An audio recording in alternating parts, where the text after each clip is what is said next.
और इसी बीच एक बड़ी खबर आपको बता दें कि अलग अलग वक्त में इंडोनेशिया और जापान में जलजले के झटके महसूस किए गए हैं और सबसे ज्यादा जलजले की शिद्दत जापान में आई है। और जापान में आए जलजले की शिद्दत रिक्टर स्केल पर 6.9 थी, जबकि इंडोनेशिया में जलजले की शिद्दत 6.5 रही। इंडोनेशिया में जावा द्वीप के तट पर 6.5 शिद्दत का जलजला देखने को मिला है, जिसे इंडोनेशिया की राजधानी जकार्ता में भी महसूस किया गया, जहां इमारतों को खाली कराया गया है। इस जलजले का मरकज 68.3 किलोमीटर जमीन के नीचे बताया जा रहा है। तो अहम खबर इस वक्त आपको बता रहे हैं कि जलजले के झटके महसूस किए गए हैं इंडोनेशिया और जापान में। लोगों में भी खासी दहशत उस वक्त देखने को मिली जब ये जलजला आया, और इन जलजलों के झटकों को महसूस करने के बाद यहाँ पर एहतियाती कदम भी उठाए गए हैं। मकान खाली करा दिए गए हैं लोगों से, ताकि दोबारा इस तरह के झटके आए तो लोगों को नुकसान ना उठाना पड़े।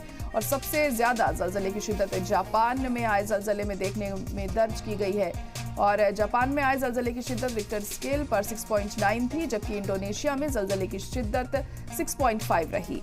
इंडोनेशिया में जावा द्वीप के तट पर 6.5 शिद्दत का जलजला महसूस किया गया, जिसे इंडोनेशिया की राजधानी जकार्ता में भी महसूस किया गया, जहां इमारतों को खाली करवाया गया है। इस जलजले का मरकज 68.3 किलोमीटर जमीन के नीचे बताया जा रहा है। तो जलजले की वजह से इंडोनेशिया और जापान में इस वक्त अफरा तफरी का माहौल देखने को मिला। जब ये जलजला आया, लोग खासे डरे और सहमे हुए दिखाई दिए हैं।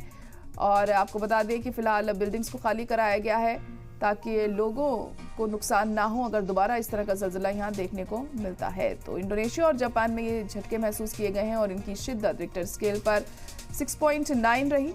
जो जलजला जापान में आया था, वहीं इंडोनेशिया में जलजले की शिद्दत 6.5 देखने को मिली है। फिलहाल इमारतों को खाली भी करवाया गया है, ताकि ये इमारतें जलजले की वजह से अगर गिरें तो लोगों को इससे खासा नुकसान ना हो।